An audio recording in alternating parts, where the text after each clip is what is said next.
Eu me chamo Luiz Fernando Budres, sou acadêmico do curso de História da Uniaselv.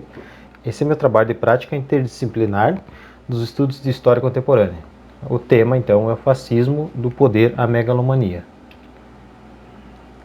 Esse trabalho, então, ele tem por objetivo estar estudando as questões de poder e como se deu o fascismo, analisando os ditadores mais famosos da história, né, que marcaram a história, Benito Mussolini e Adolf Hitler.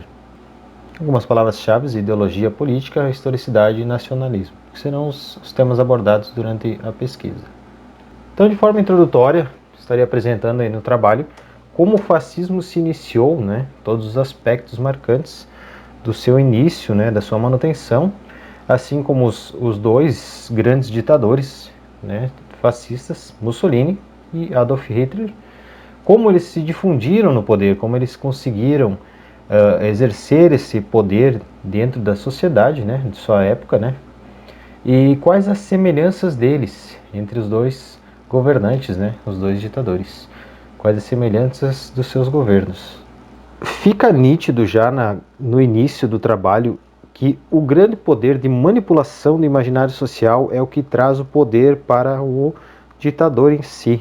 Tem uma citação do professor Carvalho que ela diz o seguinte: a manipulação do imaginário social é particularmente importante em momentos de mudança política e social, em momentos de redefinição de identidades coletivas.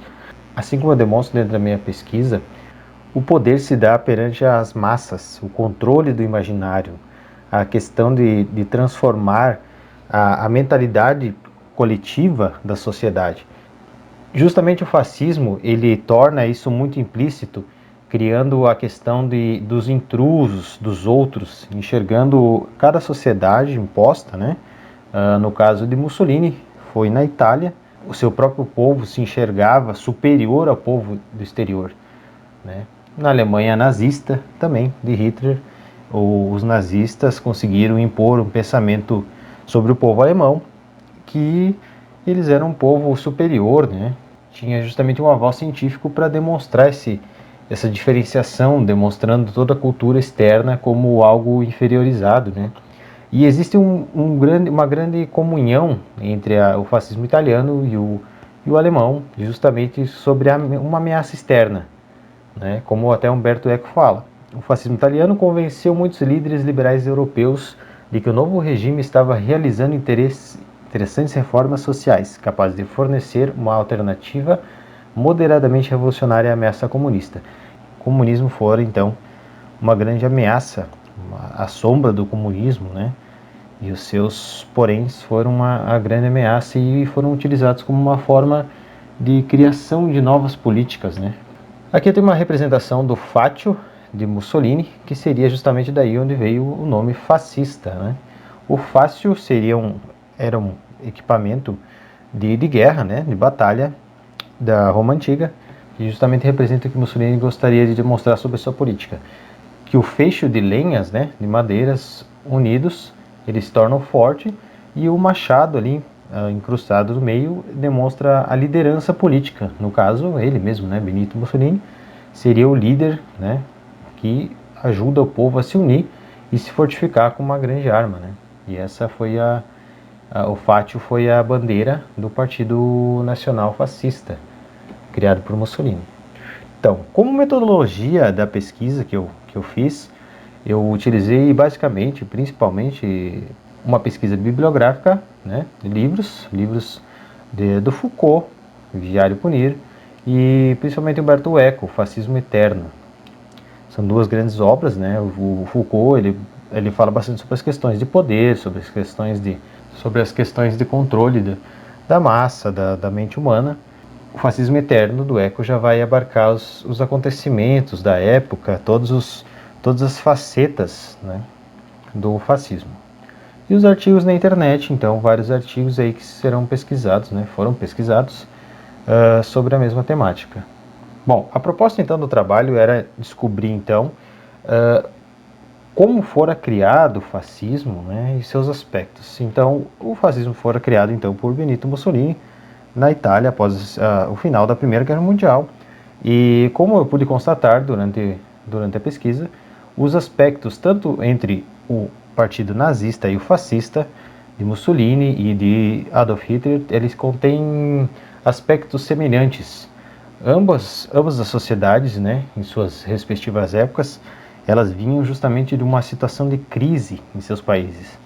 Uma fome, né, uma falta de governabilidade, né, não tinha um líder, um posicionamento político já bem estruturado, ela já estava em debate, já estava com um pouco de descaso nessa situação. E a ameaça externa, né, que sempre fora, durante essa época, fora o comunismo, né, o capitalismo e o comunismo, mas o comunismo que já era comunismo de Stalin, né, de Lenin, que fora uma grande ameaça da época.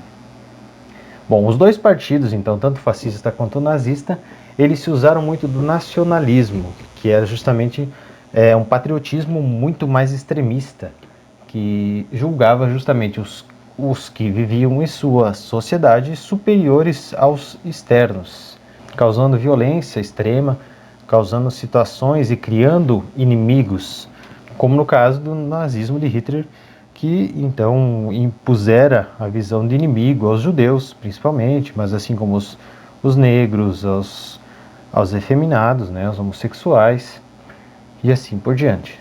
Então, como conclusão da pesquisa, fica notório então que a principal forma que o fascismo conseguiu se impregnar na sociedade e marcar tanto a sua época, a sua criação, assim como a atualidade, fora a ilusão, né, a farsa criada sobre as massas, né?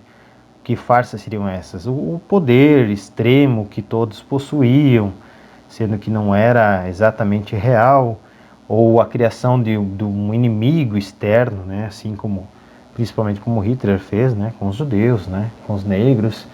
Isso acarretando no quê? No crescimento de desigualdades. Então, na época do fascismo, torna-se notório, então, que uma governabilidade sem escrúpulos torna-se uma máquina de guerra e de destruição sem fronteiras, algo jamais visto, né, dentro da história. Assim como foi o Holocausto e a disseminação em massa de judeus e de opositores à governabilidade da Alemanha, né? Então, o trabalho executado foi muito importante justamente para o quê? Para tentar impedir essa ciclicidade da história, né? Podemos ver então que o fascismo foi uma época marcante de terríveis desgraças, né? Porém, em plena contemporaneidade fica notórias questões e aspectos do governo fascista, né? Com o neofascismo, né? Como em alguns países como Coreia do Norte, né? Que tem uma política total extremista, né? Algumas referências utilizadas durante o trabalho. Obrigado.